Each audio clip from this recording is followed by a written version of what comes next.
Para falar sobre o tema Construindo um Mundo Sustentável, um desafio pedagógico, convidamos ao palco o jornalista André Trigueiro. Pós-graduado em Gestão Ambiental pela COP UFRJ, ele é professor e criador do curso de jornalismo ambiental da PUC-Rio.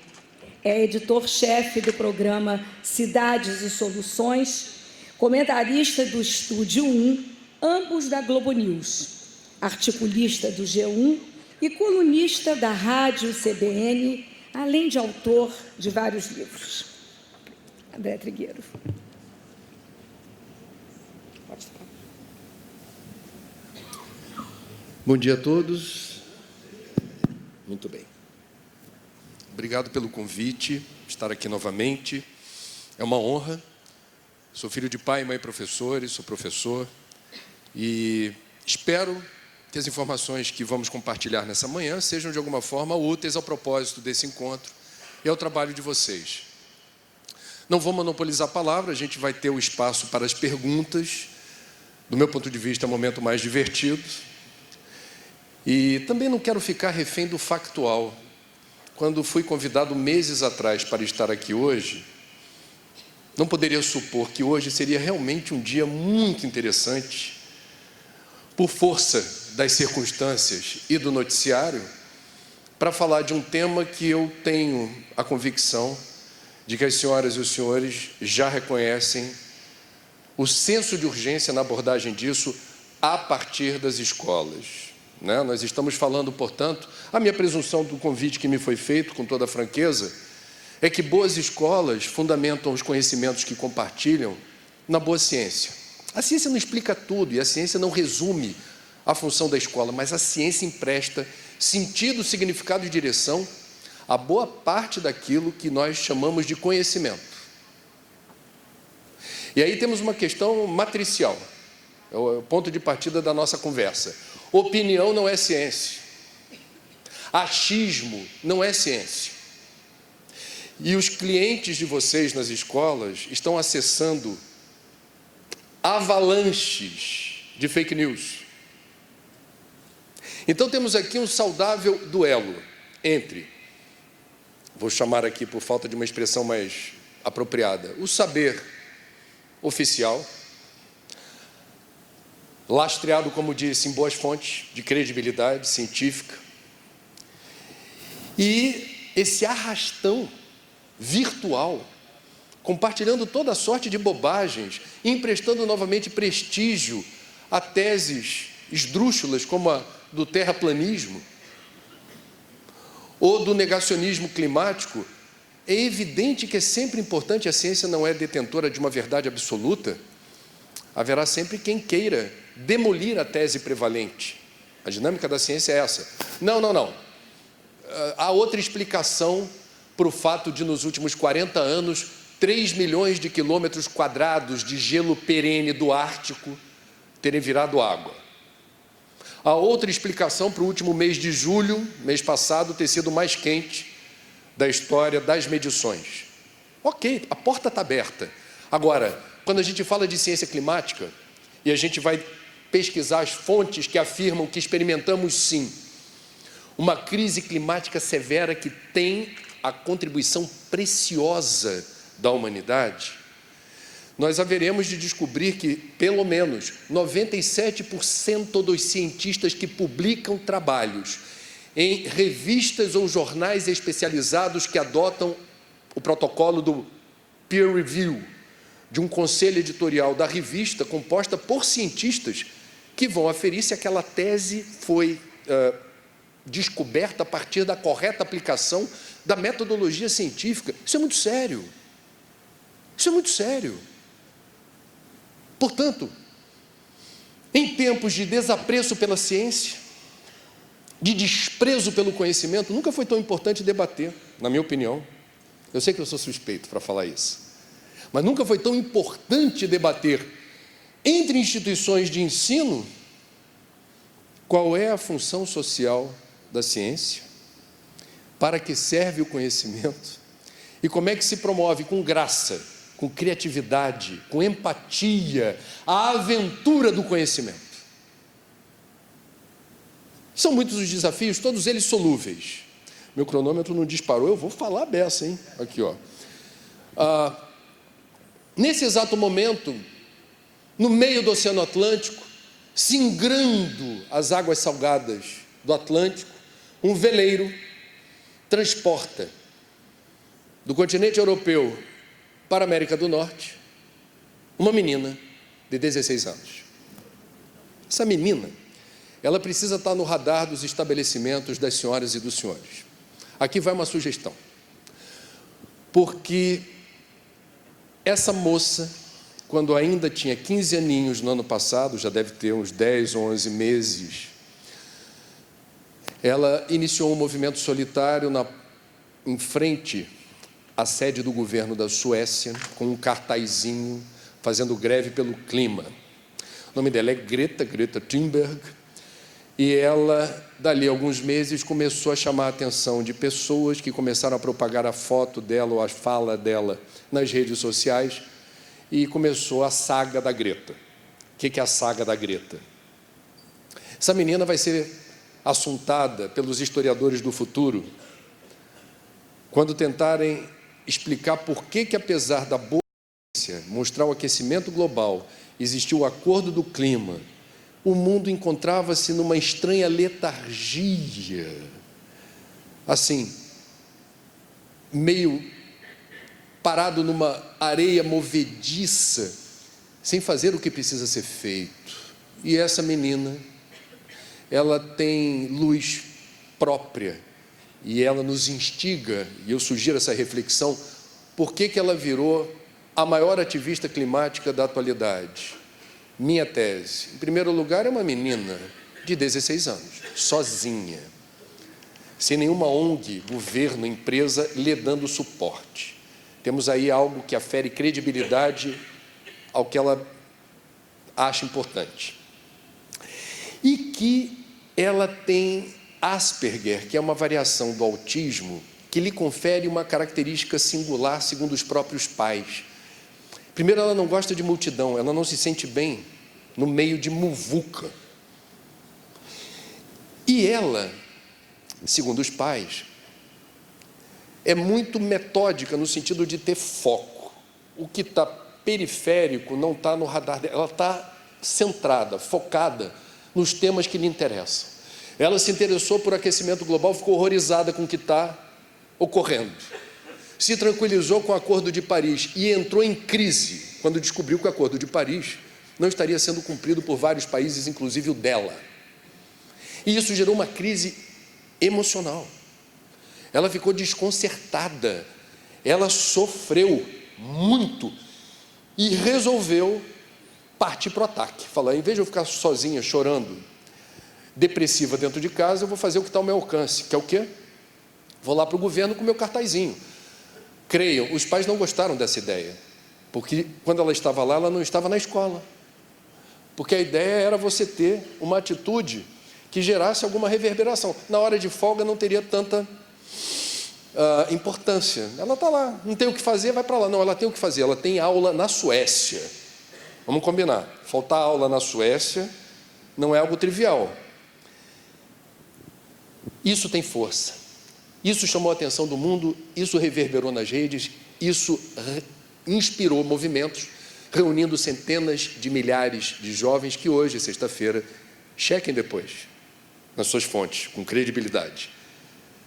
Essas multidões que estão regularmente pressionando os seus respectivos governos a fazerem algo. Ela foi convidada a participar da Conferência do Clima da Polônia no ano passado, porque era uma figura exótica. Eles não souberam em que eles estavam se metendo. Não, chama aquela menininha, fazer graça, no coffee break, bota para ela falar. Só que ela fala com tanta ênfase, ela fala com tanta indignação de uma saudável cidadania ecológica planetária, que ela foi chamada para o Fórum Econômico Mundial de Davos, um encontro com os ricaços. Cometeram a imprudência de chamar a Greta para ir para Davos. E em Davos ela ainda foi mais enfática, com o dedo em riste. ela não se exalta, ela não grita, ela tem uma carinha assim, parece uma bonequinha. Mas quando ela fala, ela empresta um vigor no seu discurso que gera empatia pela credibilidade do sentimento. O Papa Francisco a convidou para ter uma conversa a sós no Vaticano. Ela foi indicada para o Nobel da Paz. Ela virou capa da revista Time. Portanto, começo a minha reflexão falando de uma menina que neste momento só está atravessando num veleiro atlântico porque ela não quer emitir gases de efeito estufa com querosene de aviação, para participar do encontro da ONU, que vai começar daqui a poucos dias. Foi convidada, não quis atravessar de avião. Resolveu encarar veleiro, talvez, com uma mochila cheia de Dramin. O fato é que ela encarou essa porque ela está praticando o que ela acredita. Os pais já perceberam nela esse viés. E se ela não fizer isso, o que acontece com essa menina? Por isso os pais acharam que não deveriam reprimir. Vai, filha. Depois compensa a aula. A gente fala com o professor, fala com o diretor da escola. Olha, a Greta, infelizmente, às sextas-feiras tem um probleminha. Dá-se um jeito. Tem uma causa, tem uma questão premente que faz bem para ela, faz bem para a geração dela, que está antenada com esse tema, ou precisaria estar, e faz bem para essa morosidade dos adultos, que somos nós. Portanto, sair da zona de conforto, que já virou um clichê, já virou um chavão, quando alguém sai da zona de conforto, causa perplexidade. Não pode faltar aula. Não pode, sexta-feira, não pode. Não só pode como deve. Na lógica dela, lhe faz bem, lhe empresta saúde cívica, autoestima. Quando a gente fala de meninos e meninas, é um assunto que eu também pesquiso, mas não está hoje no radar de vocês aqui. É impressionante a quantidade de meninos e meninas com depressão, ou que realizam automutilação, ou que realizam tentativas de suicídio, ou que estão em crise existencial aguda. Me permitam aqui, como disse, não é o tema de hoje, mas uma das possíveis causas disso é exatamente essa dificuldade de reconhecer na existência um propósito, de ter uma causa, de ter uma afinidade com algum projeto, que os olhos brilhem, que o coração pulse, que você diga, pronto, me identifiquei com isso. Esse marasmo exacerbado pela atratividade da comunicação virtual, várias pesquisas mostrando esse estado de dormência da alma, em que você deixa de interagir socialmente com os coleguinhas, deixa de exercitar a musculatura da interação social, a partir dos contatos virtuais por longas 6, 7, 8, 9, 10 horas por dia, encapsulado em si mesmo. É uma vida desgraçada, e a vida cobra caro na hora que cai a ficha. Você fala, eu estou triste. Por quê? Porque você não está vivendo. Não é uma vida em plenitude. Greta, e a gente pode discordar de alguma coisa que ela esteja falando ou fazendo. Aqui cabe uma sugestão. Investiguem se não é interessante que essa história da menina sueca seja contada para os alunos dentro de uma discussão sobre cidadania, dentro de uma discussão sobre ativismo. E se quiser, emenda o debate, discussão sobre ONG, porque da mesma forma que se estigmatiza a ciência por aí, resolveram estigmatizar a ONG. Me perdoem, eu vou abrir outro parênteses aqui, porque é importante contextualizar o debate. O que é ONG? Organização não governamental. Bom, por que existe ONG? De onde surgiram as ONGs? Que diferença fazem as ONGs? Fazem toda a diferença, porque nenhum governo, de nenhum regime, em nenhum lugar desse planeta, até hoje, conseguiu resolver sozinho todos os problemas. Graças a Deus, emerge do século XX para o século XXI o chamado terceiro setor.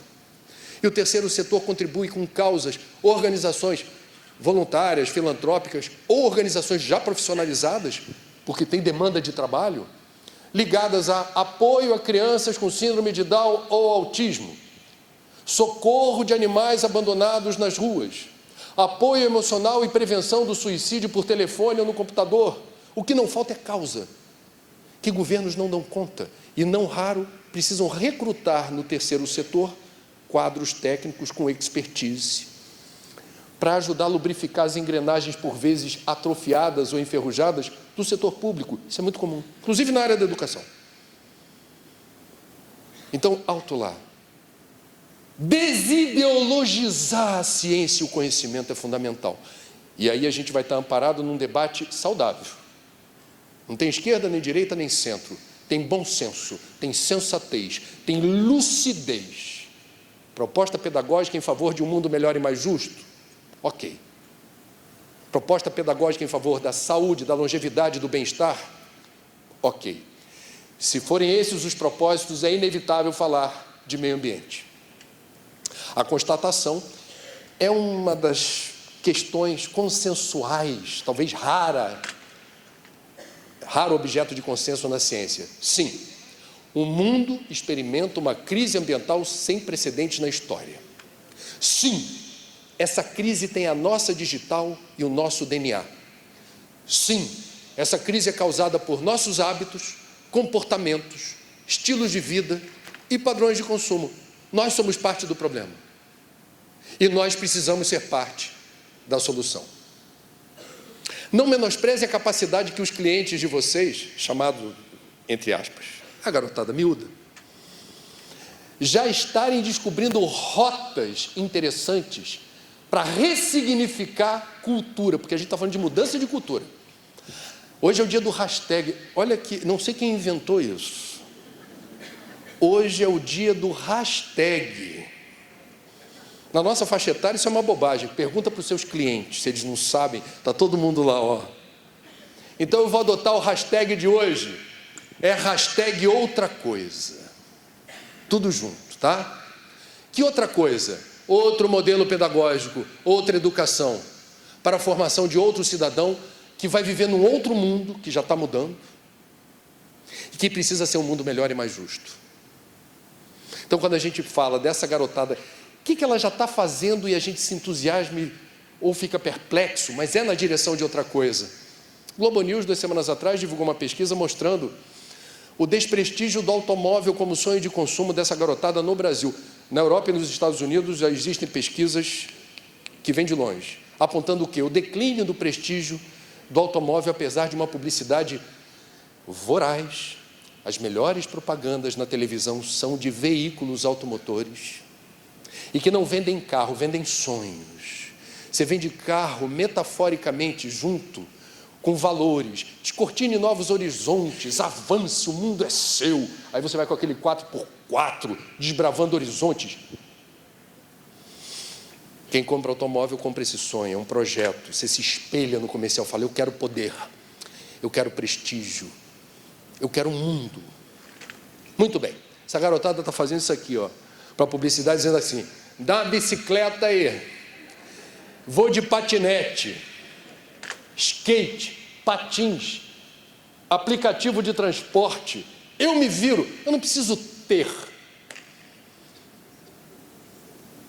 Economia circular, a gente precisa discutir isso em escola, não é a posse, é o uso. Se eu preciso, eu vou usar, eu preciso ter.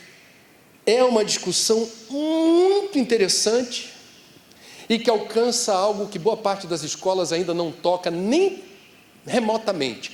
Educação para o consumo, com várias aplicabilidades. A primeira delas, para a gente não ser o país dos inadimplentes e negativados, que é uma expressão muito dura. Ser inadimplente já não é legal, ser negativado é a ruína. É impressionante a quantidade de pessoas em situação desesperadora porque não tiveram, digamos, minimamente a dureza do desemprego. Essa aflição eu entendo. Agora, quando nós temos minimamente instrução, informação qualificada para lembrar o que é agiota, o que é empréstimo bancário, o que é rotativo do cartão, educação financeira, desde cedo.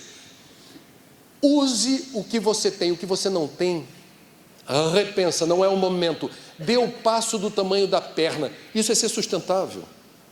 Sustentabilidade econômica é não se endividar com tanta facilidade, é não executar projetos mirabolantes. As escolas deveriam abrir espaço para educar o consumidor que daqui a pouco pode entrar em fila aí de inadimplente ou negativado. Não é legal. Agora, onde eu quero chegar com a educação para o consumo?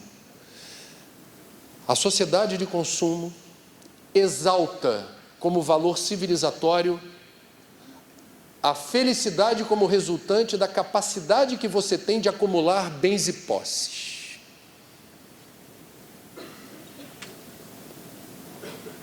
Muitos estudantes, na hora do Enem, não escolhem uma profissão por vocação.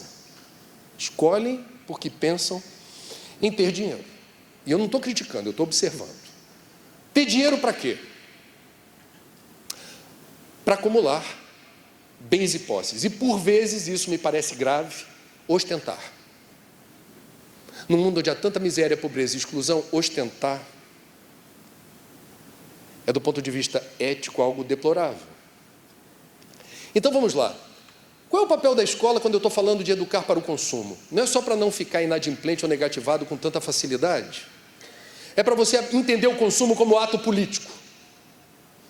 Tudo que você compra tem uma história por trás que você está levando para casa. Você comprou um sapato, uma roupa, um smartphone, você comprou um carro, uma casa, um sofá. Todos os produtos ou serviços têm uma história por trás. Rastreabilidade da informação daquilo que você está levando para casa é fundamental. Se eu preciso comprar um determinado produto, pelo menos eu preciso escolher a marca, nortear a minha escolha enquanto consumidor de acordo com o histórico, a credibilidade, o prestígio daquela empresa em se afirmar como respeitadora da legislação trabalhista, da legislação ambiental e outras. Fundamental, consumo como ato político.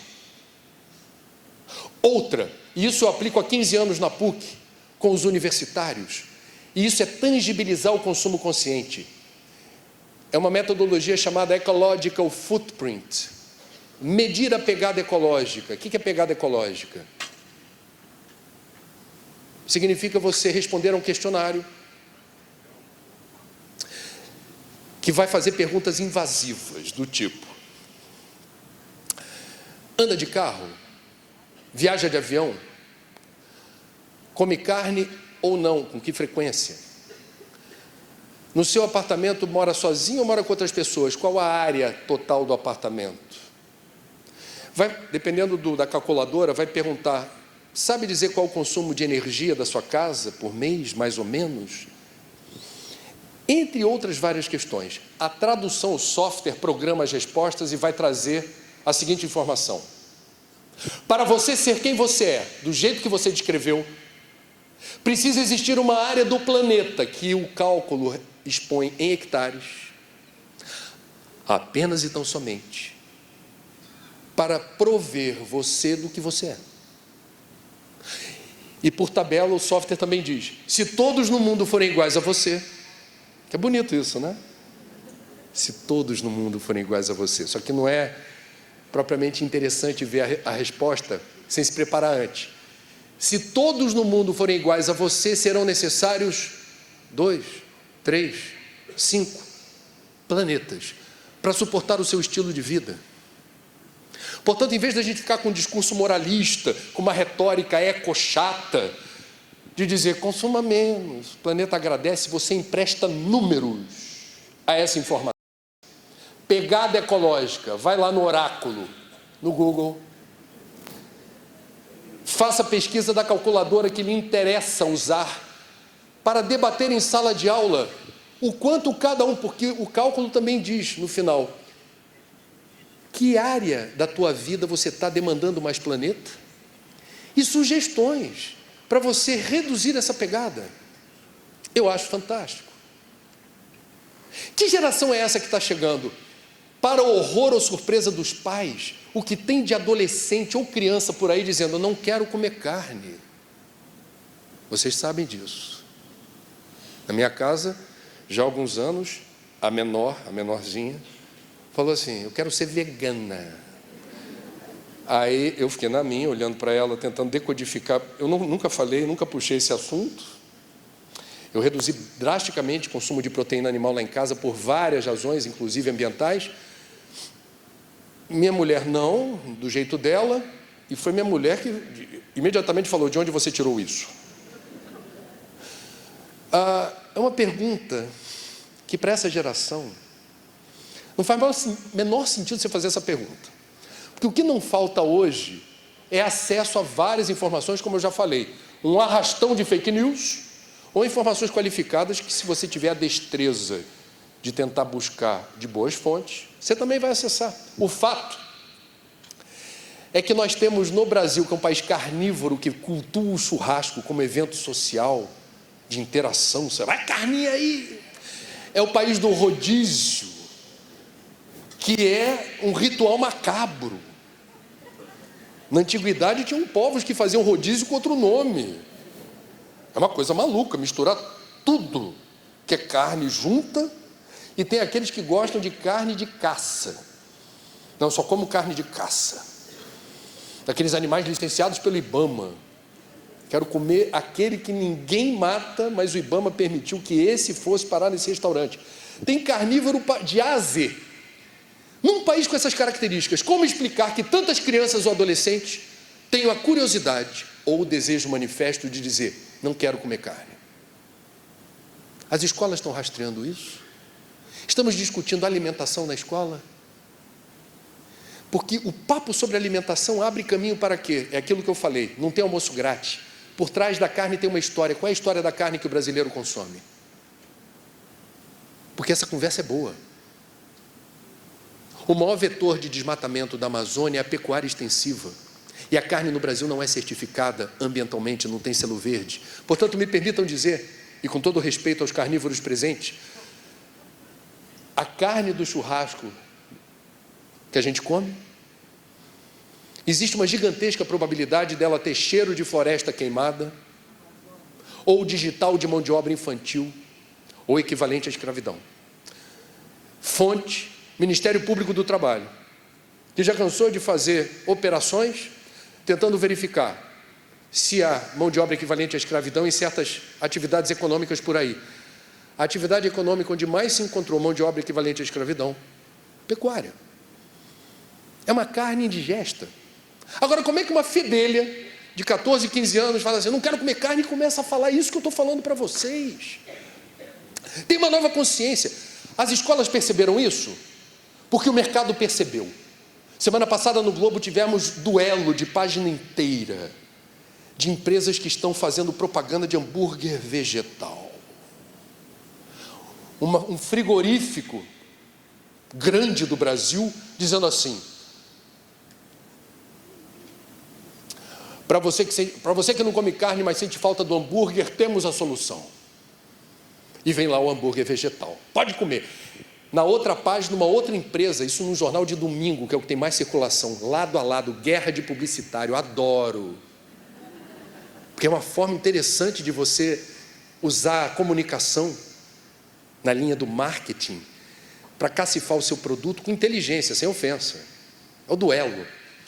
Aí a outra marca dizendo assim: a outra marca só trabalha com produtos orgânicos, certificados assim. Tem gente que mata bicho para dar de comer e agora quer ganhar dinheiro com hambúrguer vegetal.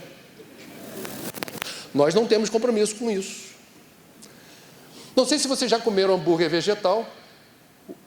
Não é só o sabor, eles querem reproduzir tudo do hambúrguer. O sangue é de beterraba.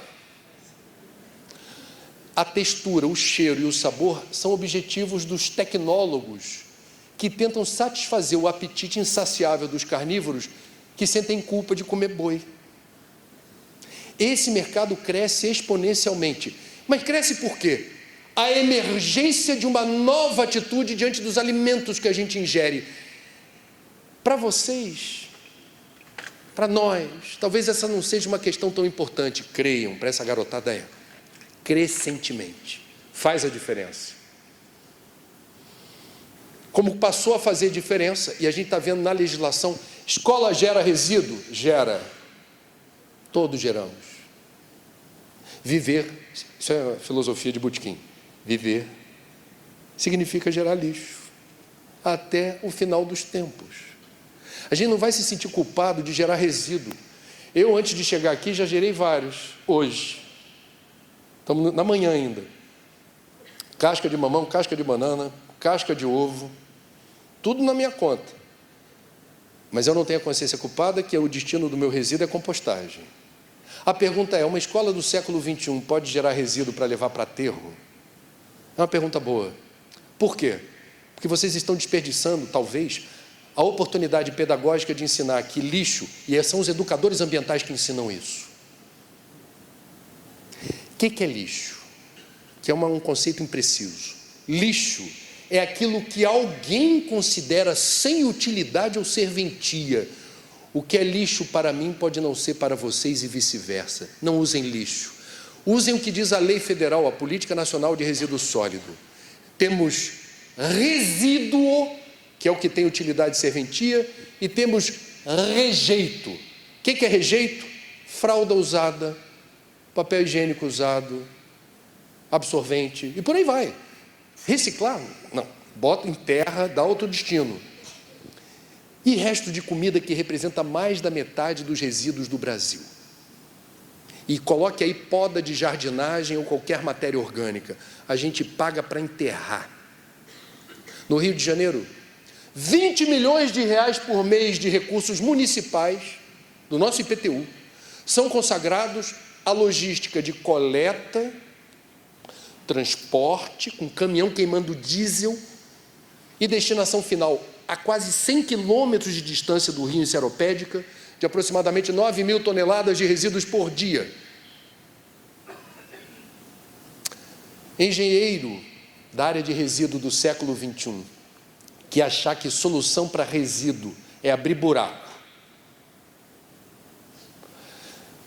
para enterrar dinheiro, adubo orgânico, energia, no buraco, e cobrar por isso, está cometendo o crime de lesa cidade. Esse engenheiro está descolado do tempo dele. Qual é a obsessão que deve surgir a partir das escolas?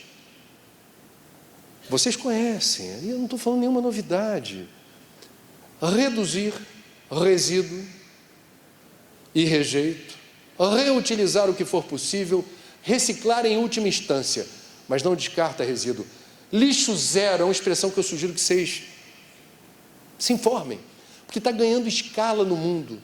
Já existem instituições de ensino, escolas e universidades que perseguem o objetivo de serem lixo zero. O que é lixo zero? Você não vai descartar nada para aterro.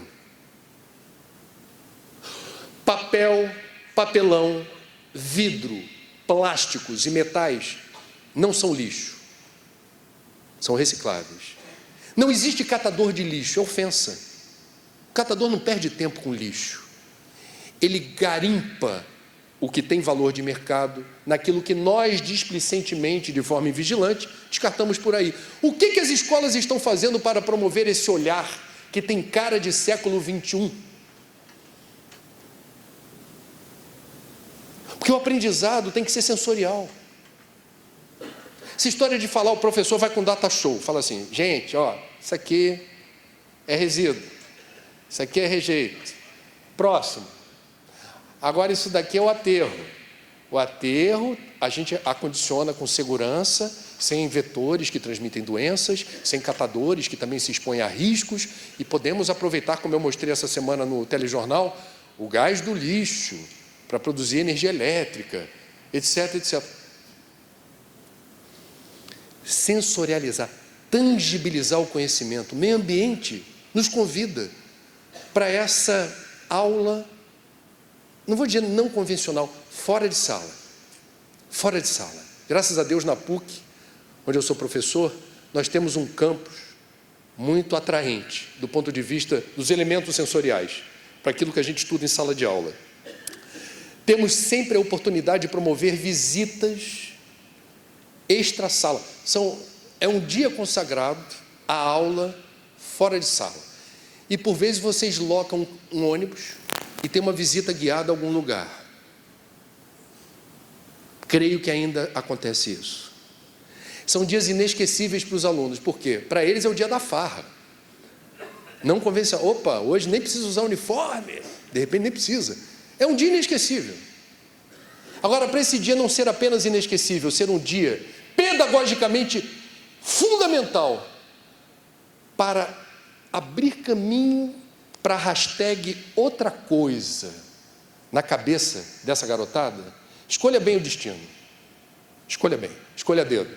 Vou dar 3 sugestões, simples, fáceis de fazer e fundamentais, porque muda perspectiva, educa o seu olhar sobre a realidade, erradica analfabetismo ambiental. O que é analfabetismo ambiental? É achar, por exemplo, que a solução para o lixo é a lixeira, que o porteiro ou o gari colocam longe, e longe é a solução. Qual é a solução para o lixo? Longe. Não está no meu radar, não está no meu perímetro, não me pergunta para onde foi, não quero saber, está resolvido. Para onde o lixo for, é o teu lixo que foi. Na área da educação ambiental, a gente está exterminando a expressão joga o lixo lá fora. Não tem lá fora. Não tem lá fora. A ONU, quando declarou guerra ao plástico descartável, constatou que todos os oceanos do planeta e as fossas abissais têm plástico ou microplástico. Nosso, descartável e conveniente, para você usar 3 segundos, ele leva 4 séculos para se decompor. A escola de vocês tem copinho plástico descartável? Para água ou cafezinho? Não precisam responder, não quero causar constrangimentos. Apenas reflitam. Se tiver, esse discurso perde força e prestígio. Portanto, discutir em sala de aula, nossa, mas é tão conveniente ter um copinho plástico, mas tem ônus. Debatam isso, peçam para a garotada dar sugestões. Qual seria a melhor sugestão para uso contínuo de recipientes para água ou café? Dividam com ele a responsabilidade de buscar solução. Essa é a aventura do conhecimento. O conhecimento não está posto, ele está sendo construído. Hashtag outra coisa, juntos, parceiros. Então temos uma questão envolvendo o resíduo. Leva essa garotada para o aterro sanitário. Leva essa garotada. Eles vão chegar no ônibus, vão ver de longe uma montanha de 60 metros e falam, olha lá o morro.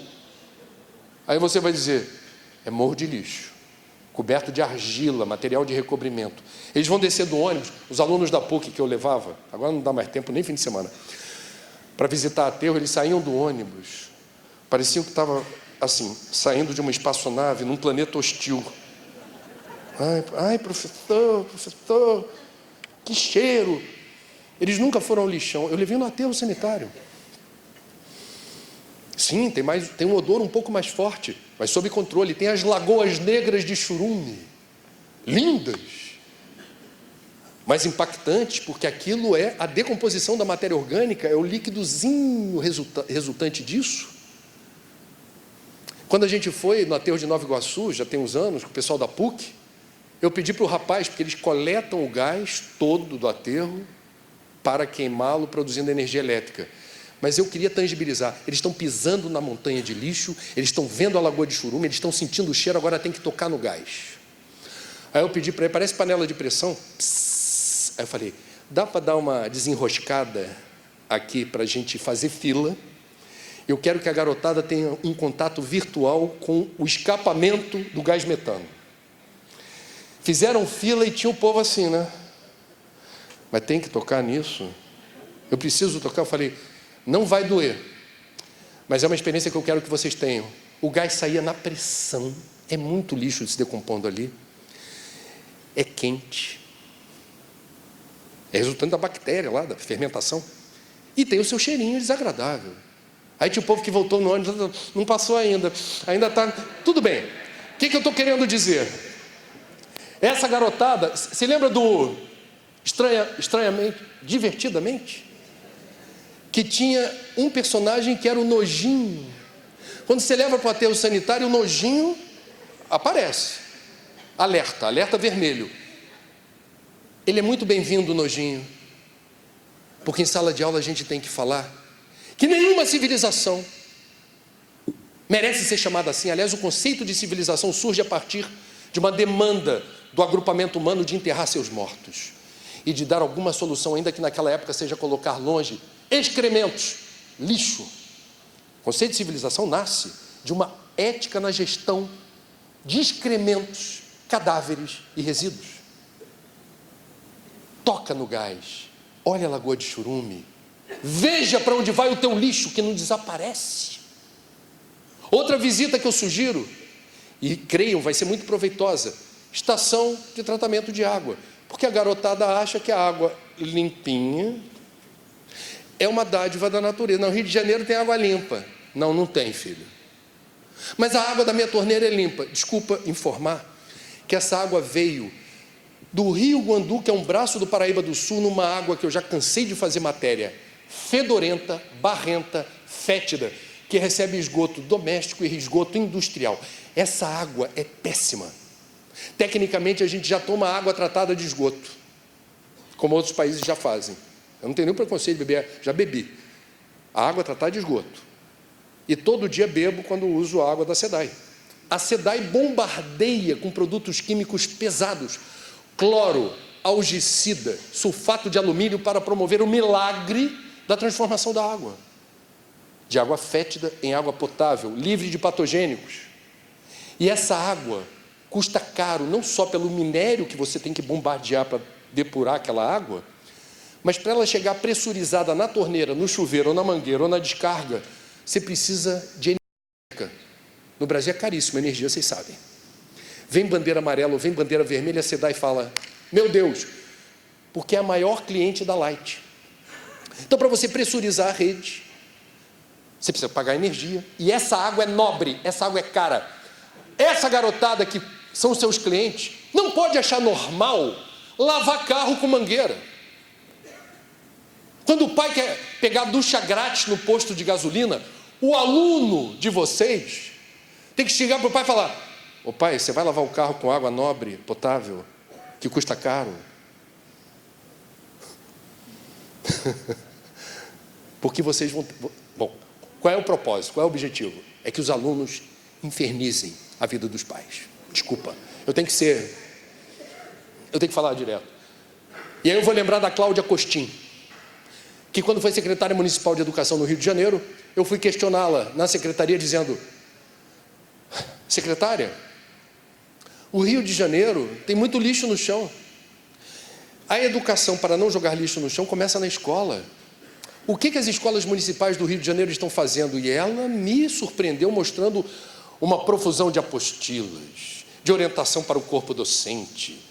André, os alunos recebem informação. Mas eu vou te contar o que por pesquisa a gente descobriu. Quando esse aluno patrulha o pai, ou a mãe, ou o responsável, dizendo, pai, não joga no chão, pai, não faz isso, pai, não faz aquilo, e o pai ou o responsável se sente constrangido ou humilhado pelo filho, isso acontece, infelizmente, tem pai que considera uma afronta o filho ou a filha fazer uma observação crítica. Pai, fecha a torneira. Pai, vai jogar fora, isso não é lixo. Responde de forma negativa. E joga mesmo, fala, estou dando emprego para gari. É uma resposta cretina. Entre outras, que eu não quero citar, não quero dar munição para a resposta cretina.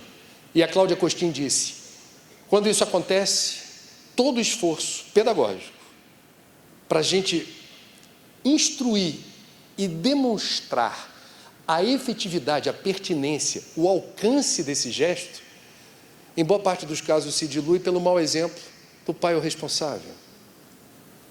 Então, em algumas escolas talvez seja interessante, dependendo do projeto pedagógico que se pretende implantar, na direção de resíduo, na direção de uma horta orgânica que receba matéria orgânica residual da casa dos alunos, o que seja, eventualmente aproveitar oportunidades de grandes eventos ou encontros escolares, trazer esse pai para dentro, colocar o pai na reta. O pai é o responsável. Meus amigos, para terminar, antes das perguntas, ficaria honrado se houver perguntas ou questionamentos.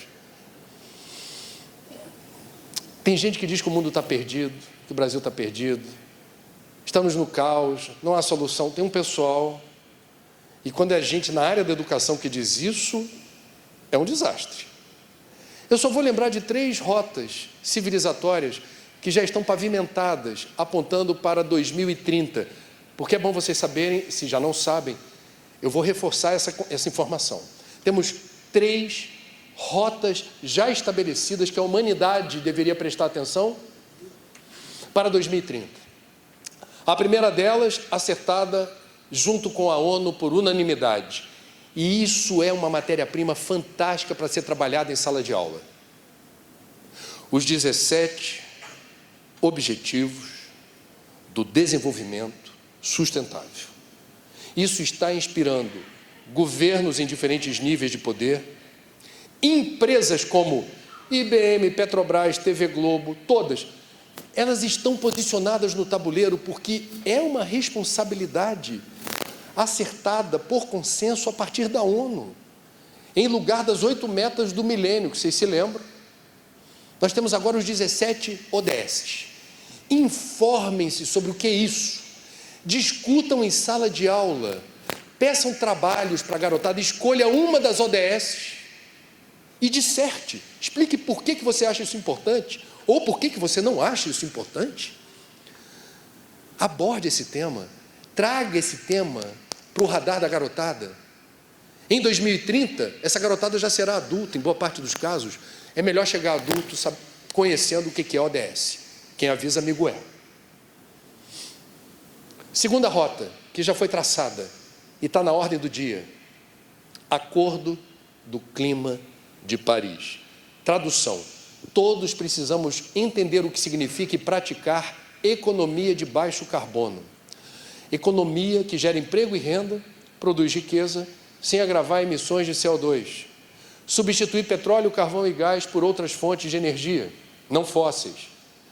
Entender o que está em jogo com o desmatamento. Entender o que está em jogo com o desmatamento. O mundo mudou. Sempre teve queimada. O mundo mudou.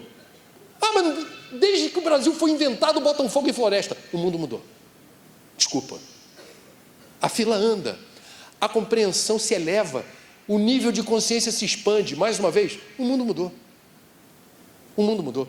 E aqui, só abrindo um parênteses, o único que eu vou fazer, se alguém perguntar, tudo bem, no factual. O Emmanuel Macron, quando fala estão destruindo nossa casa, é porque a Guiana Francesa está no perímetro da Amazônia. A Amazônia também tem interesses, a França também tem interesses na Amazônia e não é no quintal dos outros. É fácil ficar, é um discurso que emplaca, nossa soberania, não passarão.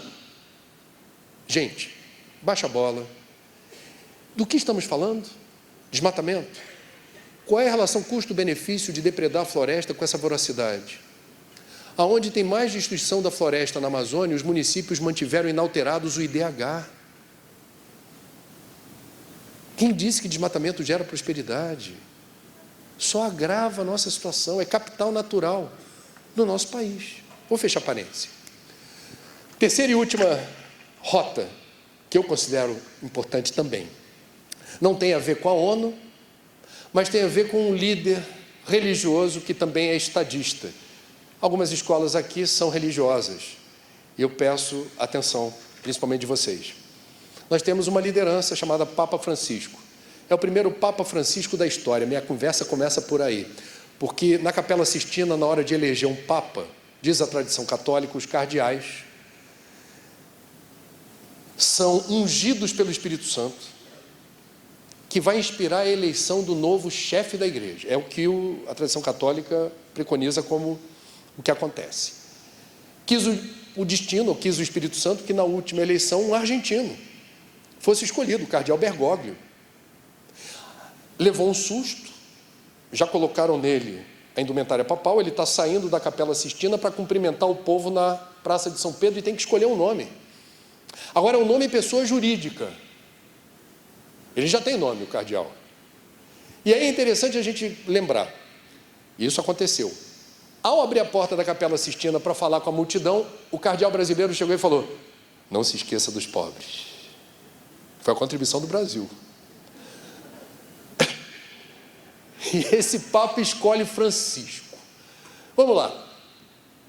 Pensem comigo, porque é interessante pensar nisso. Isso tem a ver com a compreensão do nosso tempo. Se o Papa escolhesse Bento, já houve 16 Papas Bento antes, seria Bento 17. Por que ele escolheria Bento? Não é pela sonoridade, É porque na tradição católica, me corrija se eu estiver enganado, um nome assinala o rumo do pontificado. Tem uma tradição teológica. O nome indica a visão da igreja no mundo, etc, etc. Se escolhe Pio, já teve 12 papas Pio. Pio XIII. Quando você escolheu Pio, você está dizendo para o mundo católico, dizendo assim, olha, eu tenho meu brasão Pio XIII e eu estou apontando a bússola para cá. Nunca houve um Papa Francisco. E é um santo popular, muito querido. Nunca houve. Por quê? Essa é uma boa pergunta. Minha suposição. Voltem 8 séculos lá para Úmbria, em Assisi, para lembrar quem foi aquele garoto normal, como qualquer garoto da época dele, foi para a guerra, foi para a noitada, foi preso. De repente ele tem uma visão de Jesus, dentro de uma igreja que existe até lá ainda hoje, a imagem está lá também, uma visão mística de Jesus falando, Francisco, resgata o meu evangelho, salve o meu evangelho. Dali para frente, Francisco virou hashtag outra coisa. O dia do hashtag. E Francisco virou um místico que fez voluntariamente voto de castidade, voto de pobreza, conversando com pássaros, borboletas, lobos, os animais. O pessoal devia passar por Francisco de novo e falar assim, coitadinho do filho do Bernardone. Francisco foi o primeiro místico da igreja a reconhecer a presença do sagrado na natureza. Até então, nós exaltávamos-nos como feitos à imagem e semelhança de Deus, topo da cadeia evolutiva, Homo sapiens sapiens. A natureza existe apenas e tão somente para me servir. E vem Francisco e estabelece uma ruptura. Uma ruptura numa igreja que à época era opulenta, corrupta e distante do evangelho do mestre. Francisco representou ruptura. Aí vem o argentino, voltamos para o mundo de hoje, vai fazer a saudação na Praça de São Pedro, a primeira. O povo está no frio, batendo o queixo, esperando o quê? A bênção papal. E o Papa surpreende dizendo, rezem por mim, vira as costas, vai embora. Foi a primeira ruptura da tradição. Não quis usar o sapatinho Prada, não quis usar o crucifixo pesado de ouro, não quis comer nem dormir nos aposentos suntuosos do Vaticano, come no bandejão, inaugurou uma lavanderia para os pobres de Roma lavarem e secarem suas roupas, se vestirem com dignidade possível. Acolheu homossexuais, quem sou eu para julgá-los? Acolheu desquitados e divorciados, estabeleceu um tratamento de choque com padre pedófilo, outra coisa, outro tratamento a ser dispensado, entre outras questões, das quais eu destaco porque é o assunto de hoje, meu aqui.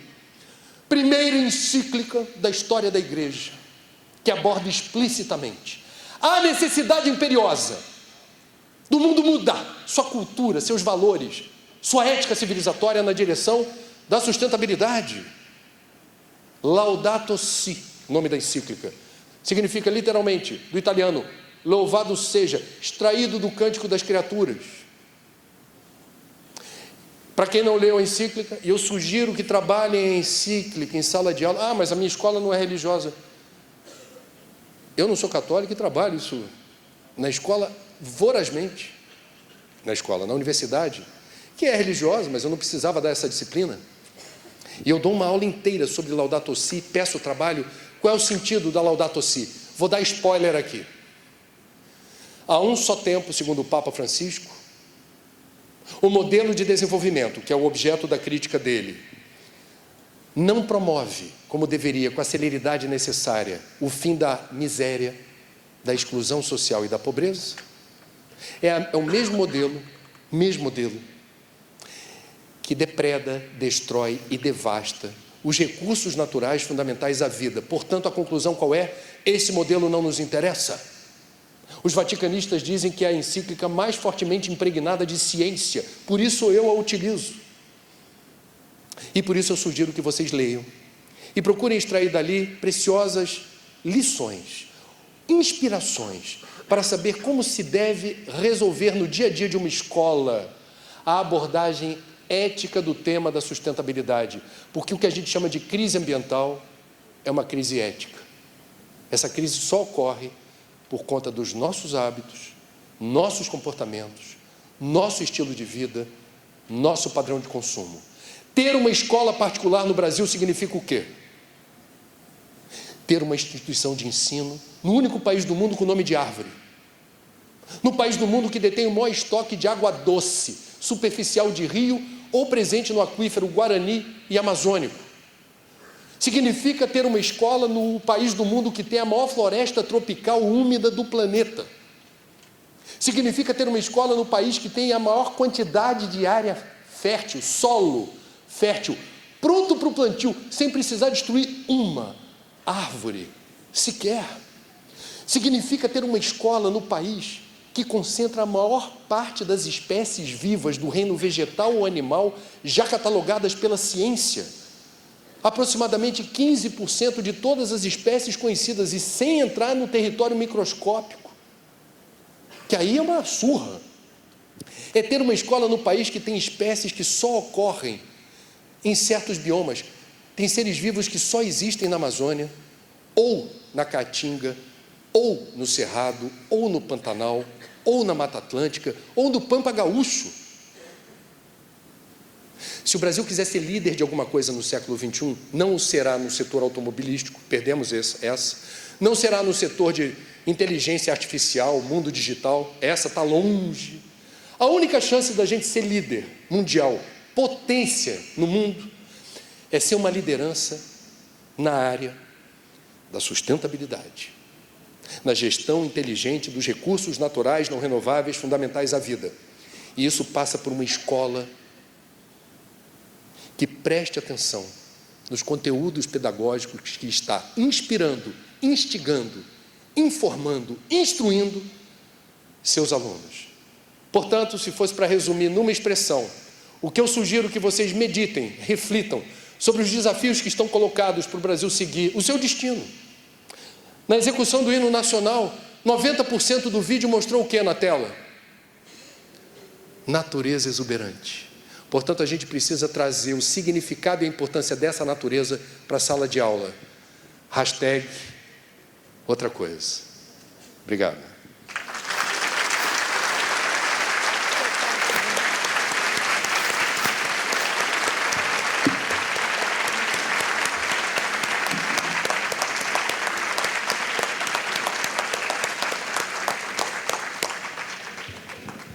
Depois dessa palestra impactante, instigante, que certamente vai nos levar a refletir muito, eu chamo a professora Fátima para encaminhar as perguntas ao nosso palestrante.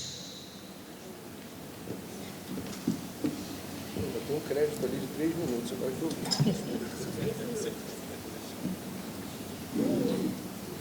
Por favor, encaminhe as perguntas para a mesa. Bom, a primeira pergunta é: você acredita que a atual crise ambiental instalada no Brasil tem origem monetária ou ideológica? A chance das atitudes estarem encorajadas por uma estratégia de colocar o assunto dentro da sala de aula para, em seguida, negociar para o engajamento financeiro de outros países? Como você está vendo a atual situação da Amazônia? São muitas perguntas, e todas elas demandam tempo, dada a complexidade dos temas que foram resumidos nas questões. Eu vou procurar resumir. Não é o Brasil que experimenta uma crise ambiental, é o mundo. Tá? Não vamos fulanizar a questão. Agora, o Brasil é uma potência mega biodiversa, então aqui a ressonância da destruição é maior. Se ter desmatamento em Madagascar é grave. Se ter desmatamento na Indonésia é gravíssimo. Esses dois países têm suas florestas nativas depauperadas. Ter desmatamento na Amazônia tem uma escala, uma ordem de grandeza muito maior. E o impacto disso no mundo, que declarou formalmente, e o Brasil endossou, compromisso em reduzir a emissão de gases estufa, coloca o Brasil numa rota paradoxal. A gente se comprometeu pelo Acordo de Paris a reduzir em 43% as emissões de gases de estufa até 2030. Como alcançar esse objetivo? A principal estratégia é revegetar áreas desflorestadas e zerar desmatamento ilegal até 2030. Se a gente batesse o martelo hoje e visse Acordo de Paris, dezembro de 2015, estamos em 2019, como estamos? Estamos muito mal em relação ao compromisso que nós voluntariamente assumimos e do qual poderíamos nos beneficiar muito, pedindo para os países que querem a proteção da Amazônia botarem dinheiro aqui. Agora, eu não entendo, implodiu o Fundo Amazônia, que é um assunto que eu investiguei a fundo. Eu não estou aqui para defender Fundo Amazônia, nem criticar, eu estou aqui para apurar os fatos. Eu sou jornalista. O Fundo Amazônia só existe porque o Brasil pediu dinheiro para outras nações que quisessem ajudar a financiar projetos que geram emprego e renda com atividades que não aceleram a depredação da floresta, e esse dinheiro seria regido pelo Brasil, de forma soberana e autônoma, fiscalizado pelo Tribunal de Contas da União, que passou o pente fino nos recursos do Fundo Amazônia no ano passado, não achou nada de irregular ou estranho. E quem faz a gestão do dia a dia é o BNDES. E o site, não sei se alguém entrou aqui no site do Fundo Amazônia, no BNDES, é um exemplo de transparência. Mais de 3 bilhões de reais foram canalizados para o Fundo Amazônia, que implodiu, acabou. Então, assim, qual é a solução? A gente não quer dinheiro dos outros, que a gente acha que é invasão à soberania. A gente não tem dinheiro para combater floresta. Foi o que o presidente disse ontem. A gente está quebrado, não tem recurso. A solução é botar culpa em ONG? Eu sinceramente, eu fico perplexo. A gente precisa ter cuidado, porque à medida que a crise ambiental é percebida como mais complexa, grave, aumenta a pressão sobre os países que têm o maior estoque de recursos naturais. Então, o Brasil precisa ficar ligado. Eu não estou falando de invasão, eu não estou falando de guerra, eu estou falando de boicote. Vocês são contemporâneos do apartheid. Eu estive na África do Sul. O mundo fez boicote. A África do Sul, um país soberano, por conta de uma cultura que foi expressa em lei que segregava brancos de pretos. O mundo falou, parte do mundo, não quero negociar com a África do Sul enquanto tiver apartheid. Isso acelerou o processo. A África do Sul não ficou pior com o fim do apartheid, muito pelo contrário. A gente precisa entender, portanto, que existem sim interesses econômicos colocados aí e que não estão propriamente sintonizados com a destruição ambiental. Governos ou empresas privadas, por vezes, continuam com aquela mentalidade, eu diria, arcaica do capitalismo selvagem. Eu não estou criticando o capitalismo. Não considero o comunismo ou o socialismo, nas experiências que a gente teve, solução. Mas eu preciso dizer, esse modelo de capitalismo selvagem que eu quero denunciar e que está presente em certas ações de setores públicos e privados, no Brasil e no mundo, eles não têm compromisso com o futuro. A ideia é se locupletar no lifetime, no meu tempo, aqui. Existe uma frase de um economista da PUC de São Paulo, professor Ladislau Dalbor, que é muito inspiradora e que diz o seguinte: crescer por crescer é a filosofia da célula cancerosa. Não queremos isso. É possível fazer de outro jeito, hashtag outra coisa. Esse debate do modelo de desenvolvimento sustentável eleva a nossa responsabilidade histórica. Há alguns quilômetros daqui, o mundo esteve reunido em 92, há 27 anos atrás, para catapultar para o planeta inteiro um conceito novo, Sustainable Development. Aqui, a partir do Brasil. Nós temos uma responsabilidade histórica em praticar o que a gente defendeu e promoveu aqui, no maior evento da história até então, que eu cobri. 27 anos do tempo histórico não é nada, é um espirro de pulga. E a gente já está em outra vibe.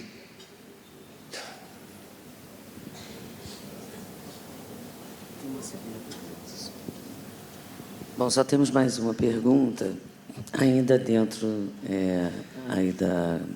do mesmo assunto anterior, né? Recentemente, várias lideranças de grandes empresas demonstraram preocupação com a questão ambiental. Em paralelo, no Brasil, jamais divulgaram que empresários do agronegócio começaram o Dia do Fogo, que pode ter agravado a questão das queimadas. Qual o seu ponto de vista com relação ao nosso atraso cultural com relação a isso e a falta de comprometimento das empresas com o tema? Não creio que falte comprometimento das empresas com o tema. E eu preciso fazer a ressalva que toda generalização é burra, como disse meu colega jornalista Nelson Rodrigues certa vez. Existe o lado esclarecido do agronegócio que está em pânico com o que está acontecendo hoje no Brasil, pela perspectiva concreta e mensurável de boicote a produtos brasileiros, se não corrigirmos o rumo em relação à incontinência verbal e à política ambiental. A gente precisa ter cuidado, porque o mundo reverbera o tempo inteiro qualquer declaração de qualquer chefe de Estado importante como o Brasil. Não é esse presidente, é qualquer presidente. O Lula, quando foi presidente, eu vou contar uma historinha boba para vocês se darem conta da importância do cuidado na hora de abrir a boca ou de fazer qualquer gesto. O Lula, quando era presidente, foi na inauguração de uma hidrelétrica no Pará, da Eletronorte. E ele, muito brincalhão, estavam servindo bombom de cupuaçu na bandeja, um garçom, ele tomou a bandeja da mão do garçom e começou a servir. Toma aí. O último bombom ficou para ele, ele devolveu a bandeja e se sentou na cadeira, botou o bombom na boca e o papelzinho aqui na mão. Um fotógrafo de um jornal de São Paulo, da Folha, mirou na mão, pegou a objetiva e falou assim: agora eu quero ver o que ele vai fazer com o papelzinho. Passaram alguns minutos e o Lula lá, ó, dali a pouco, jogou no chão.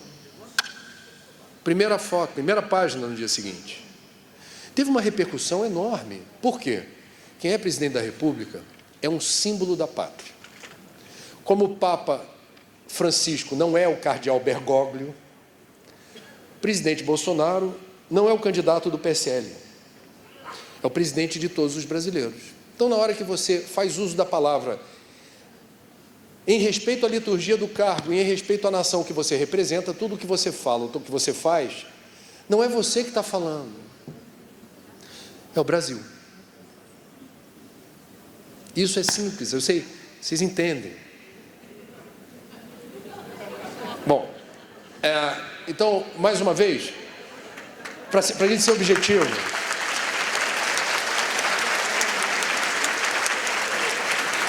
o cuidado que eu estou tendo com vocês aqui, eu tenho em sala de aula, sempre tive, porque eu acho covardia intelectual a gente fazer proselitismo político ou ideológico em sala de aula. Quando o aluno me pergunta, eles me provocam. Fala aí, professor. Falar o quê?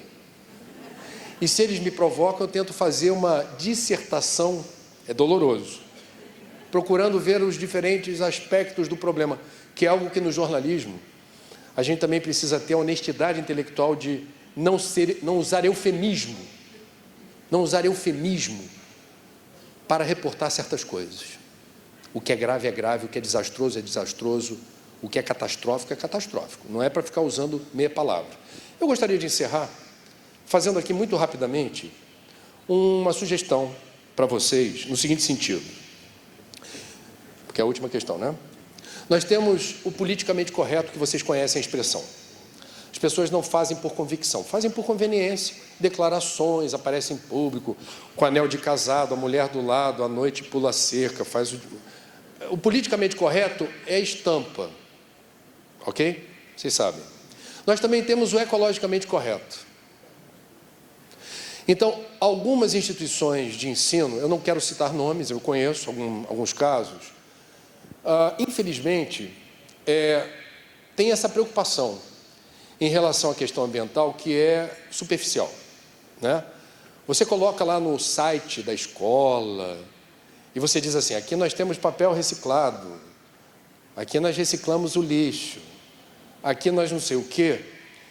quando, me permitam dizer, o buraco é mais embaixo.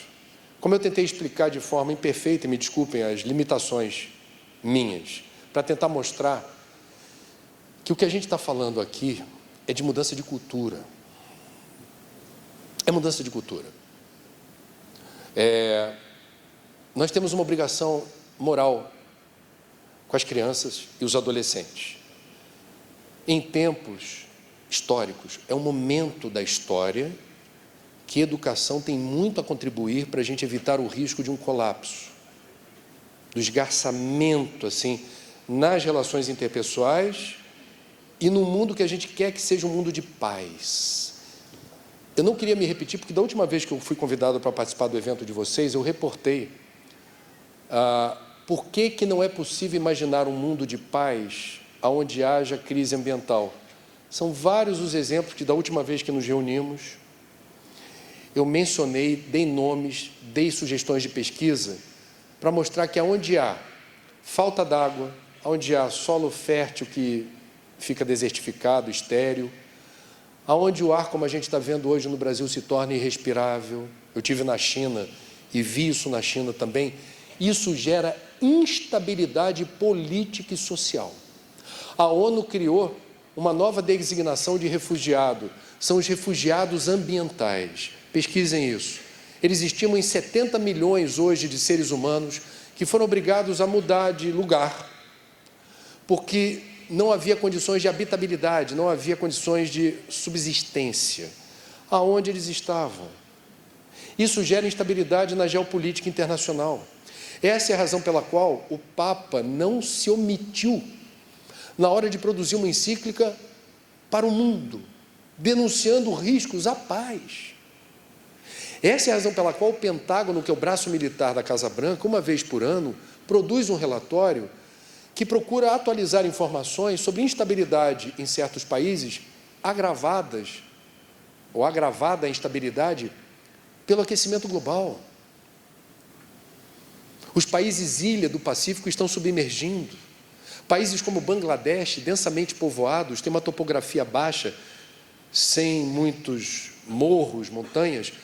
A elevação de 0,5 centímetro, 1 centímetro do mar com água salgada é um desastre humanitário. Então, esse é o mundo que a gente está vivendo. Vocês são professores ou administradores de instituições, num mundo onde as transformações ocorrem a galope. E muitas delas, não todas, são várias, de várias ordens, muitas delas associadas exatamente ao desprezo, ao desapreço pelos assuntos ambientais. O meio ambiente começa no meio da gente. Somos nós, o meio que nos cerca e as relações que a gente estabelece com esse meio. Se os alunos de vocês se sentirem parte do meio ambiente, já terá sido um feito. Bom congresso para vocês, ótimo dia, até a próxima.